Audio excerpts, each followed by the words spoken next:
What is up, my trunk slaying friends? How you doing? So I'm going to be speaking at MSP GeekCon in May about focusing on what you're good at. And in the vein of that topic concept, I wanted to talk a little bit today on kind of the DIY movement in the MSP space, the desire to try and build my own version of a tool or assemble one, self-host, self-roll. This could be hardware you're configuring from scratch for your backup appliance, to a software-defined firewall, to any number of things. And why I don't know that it is both financially and just from a client experience, maybe as great as some of you have convinced yourselves that it is.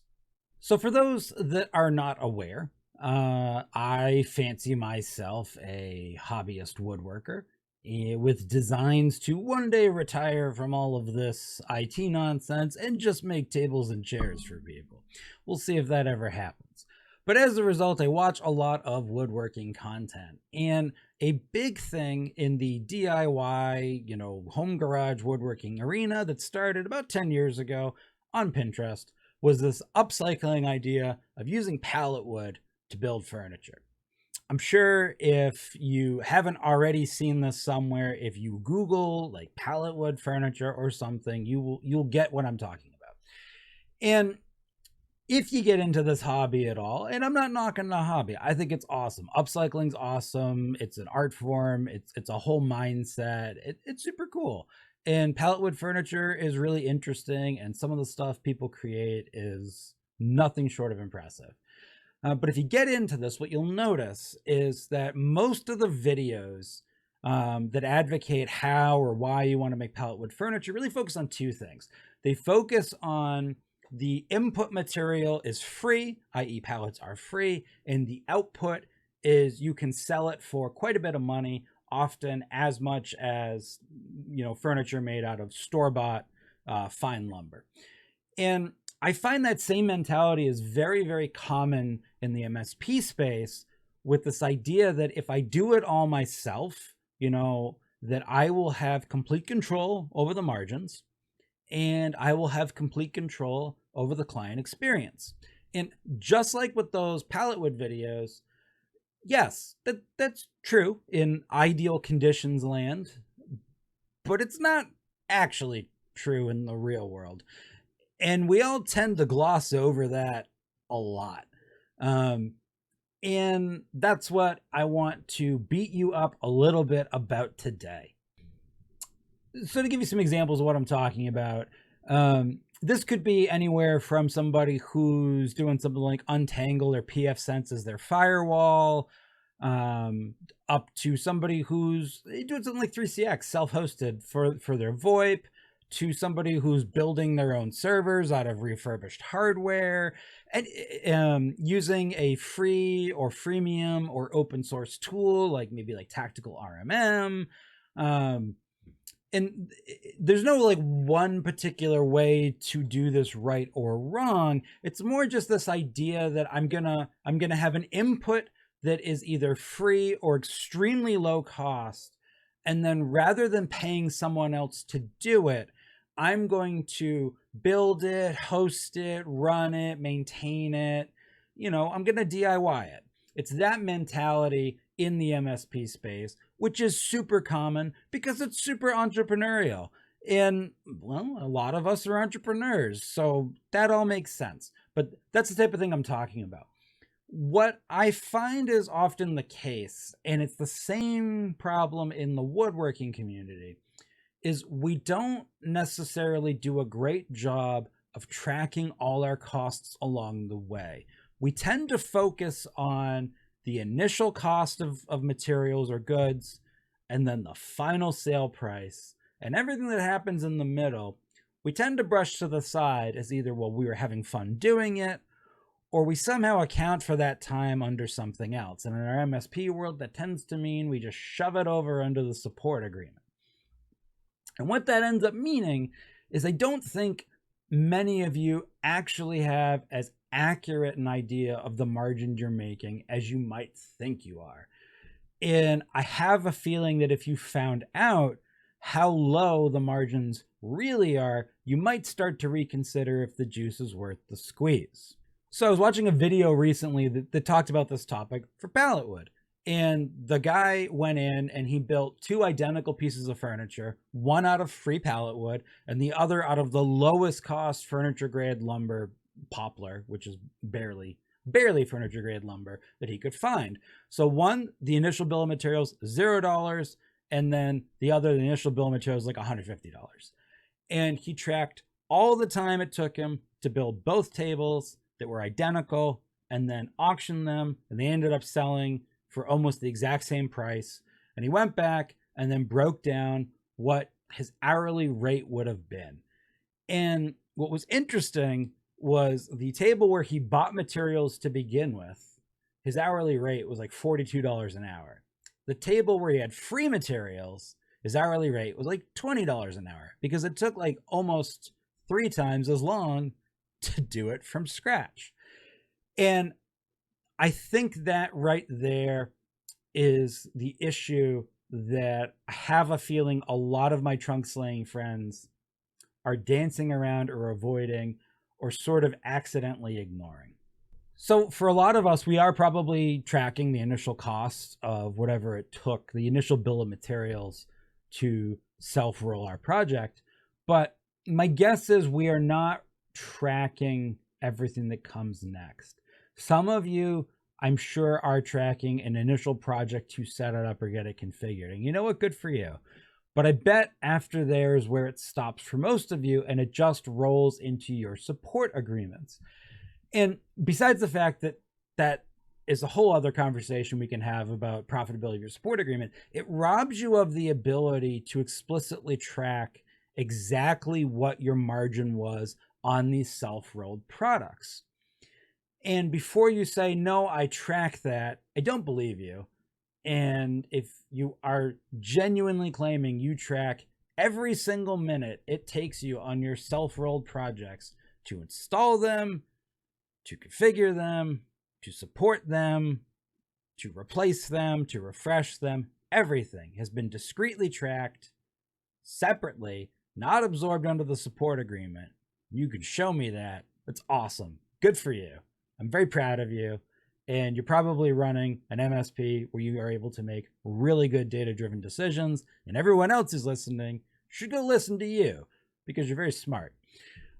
I have a feeling a lot of you aren't really doing that. I have a feeling a lot of you are tracking some of it, and then you're just going, with your gut and say, I have a feeling this is profitable. It probably isn't.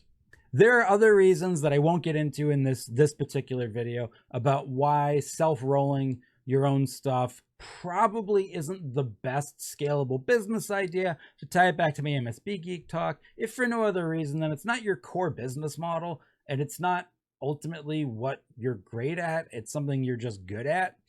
And so that is another thing to think about, is ultimately if I could convince you that buying an off-the-shelf solution would be a higher margin.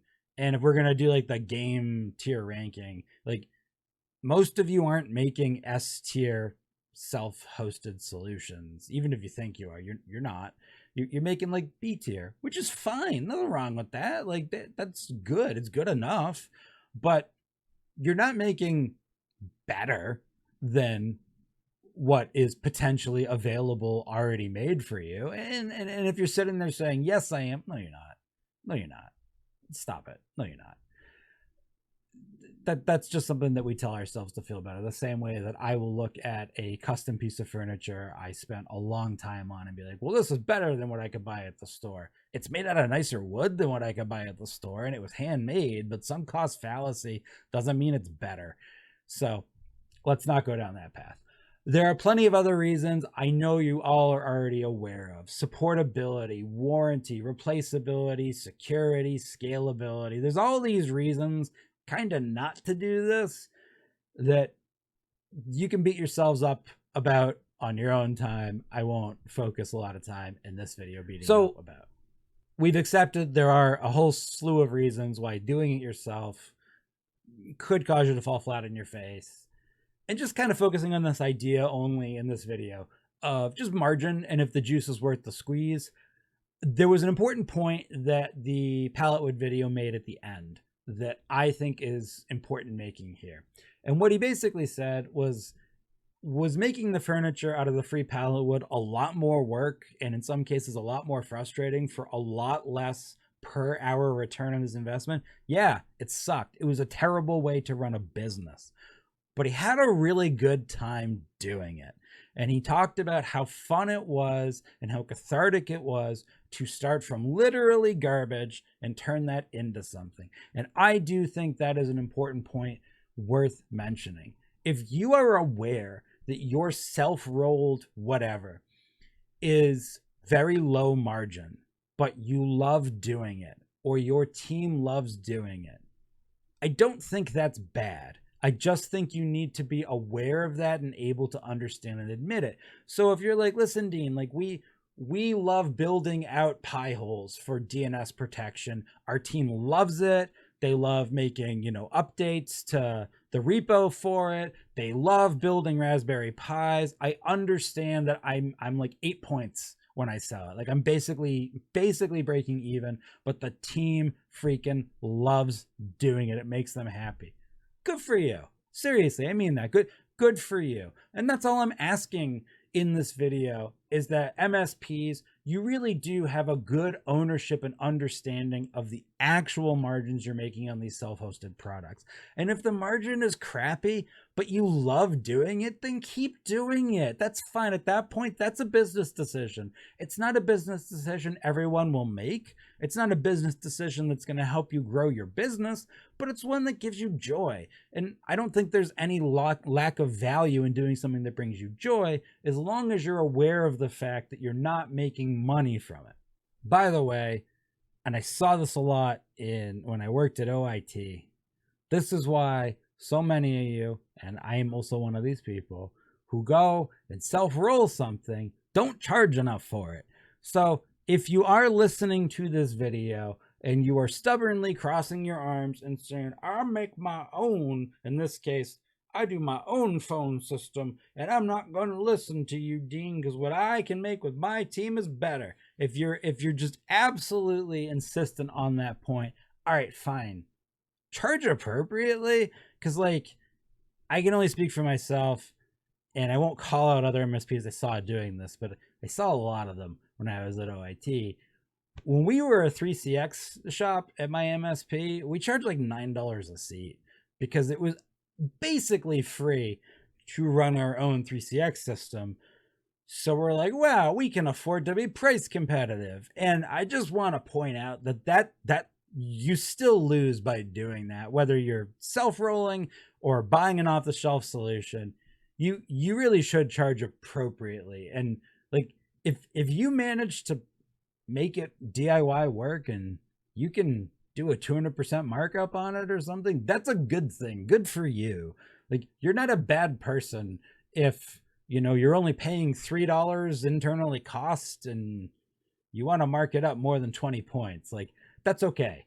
So just don't forget that, because that sucks when you get into the real world and now you've got 50 clients that are all at $9 a seat, and you suddenly realize that, oh, hey, I've been absorbing the cost of that in my support agreement. And I know that now because I'm now accurately tracking things on the support side. And, oh, I don't make any money on VoIP at all, or whatever the solution is.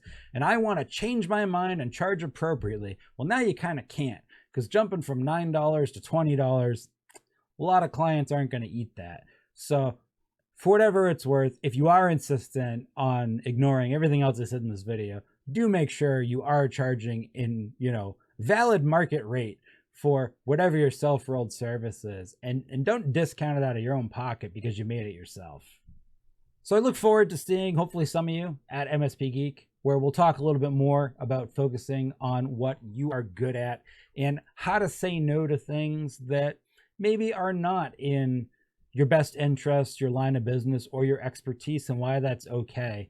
But until I see you then, because I am going to ask some of you at the show, just go back and do an analysis for me on one of your self-rolled products and see how much of the cost you're actually tracking discreetly.